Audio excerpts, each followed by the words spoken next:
Towards the end of last year, there was a hue and cry over a spike in lending rates that was triggered by the central bank's decision to raise its policy lending rate in a bid to curb inflationary pressure arising from the weakening of the Kenyan shilling to the US dollar at the time. A move that saw commercial banks hike their lending rates to levels of upwards of 25%.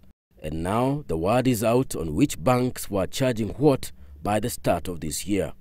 According to a survey conducted by the Central Bank of Kenya, Middle East Commercial Bank was the most expensive bank to borrow from, with an average lending rate of close to 25%. It is closely followed by Caireb Bank and Guarantee Bank. But on the flip side, Housing Finance emerged the cheapest bank to take out a loan from, at an average lending rate of 15.2%. Family Bank came second at 15.5%, followed by Guardian Bank, ABC Bank and First Community Bank.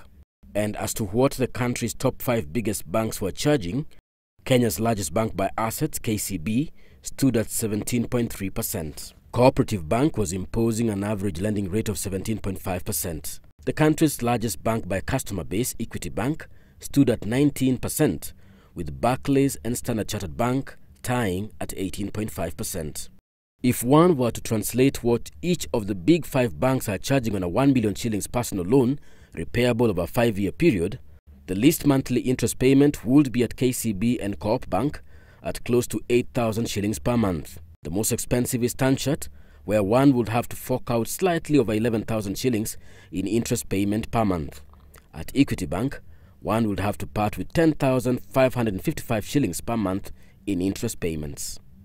In its statement, the central bank says it published the lending rates in order to promote transparency in the pricing of loans and enable borrowers to make informed borrowing decisions.